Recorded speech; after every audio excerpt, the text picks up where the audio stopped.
దేవుని పరిశుద్ధ నామమునకు స్తోత్రములు. మరి ఒకరినొకరము మరి అందరము కూడా ఒకరినొకరం ఏమనుకోకుండా, అంటే మాటలు కానీ చేష్టలతో కానీ ఒకరిని ఒకరు ఏమి నిందించుకోకుండా ఉండాలని మరి దేవుడు గలతీ 5:15లో చెప్తున్నాడు. మరి అటువంటి మరి హృదయం కలిగి మనం ఉండాల. అయితే మీరు ఒకరినొకడు కరుచుకొని భక్షించిన ఎడల మీరు ఒకని వలన ఒకడు బొత్తిగా నశించిపోదురేమో చూచుకొనుడి. చూడండి, ఒకరినొకరు మనం అనుకుంటే, ఒకరి మీద ఒకరు నిందలేసుకుంటే, ఒకరినొకరు మాటలు అనుకుంటే అవి కరుచుకుంటున్నట్టంట, భక్షించుకున్నట్టంట, ఒకరినొకరు తినేసినట్టు అవుతుంది. కాబట్టి మీరు బొత్తిగా నశించి పోదురేమో అని చూచుకొనుడి. అంటే మనం నశించిపోకుండా ఒకరినొకరు అనుకోకుండా చూసుకోవాలా.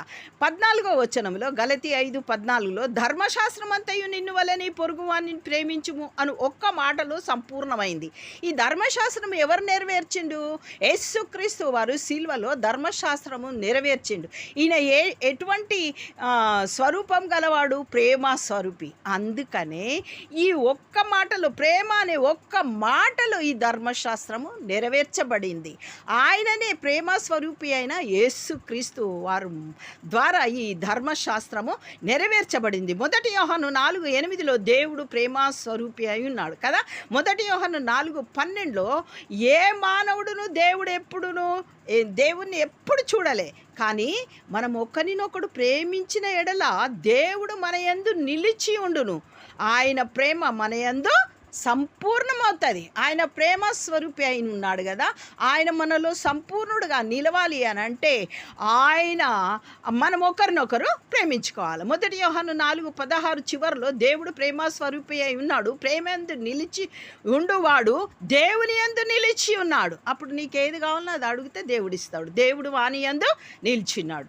తీర్పు దినమందు మనకు ధైర్యం కలుగునట్లు దీని వలన ప్రేమ మనలో పరిపూర్ణం చేయబడి ఉన్నది. దేనివల్ల? ఒకరినొకరు ప్రేమించటం వలన. దేవుడు నీలో నిలిచి, దేవునిలో నీవు నిలిచిన ఎడల ప్రేమ పరిపూర్ణమవుతుంది. మనము తీర్పు దినమున ధైర్యముగా ఉంటాము.